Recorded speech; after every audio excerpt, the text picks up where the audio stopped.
మనం అబద్ధాలు చెప్పి ఆ కిరీటం మనం నెత్తిన పెట్టుకుంటే మాత్రం మనకేం సాటిస్ఫాక్షన్ ఉంటుంది?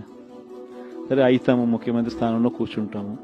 అయిన తర్వాత రేపొద్దున మళ్ళీ జగన్ చెప్పినాడు అని మీరు ప్రతి ఒక్కరూ కూడా వైఎస్ఆర్ కాంగ్రెస్ పార్టీ అభ్యర్థులుగా చిన్న చిన్న కార్యకర్తల దగ్గర నుంచి మొదలు పెడితే ఎమ్మెల్యేల దాకా మీరంతా కూడా మళ్ళీ గ్రామాలు తిరుగుతారు.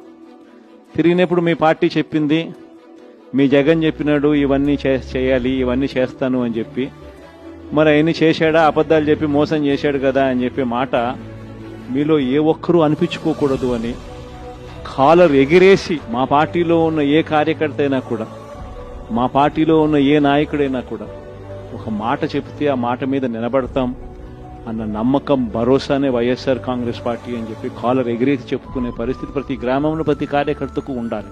దానికోసమే నేను తాపత్రయపడ్డా. అందుకే అబద్ధాలు చెప్పలేకపోయాం.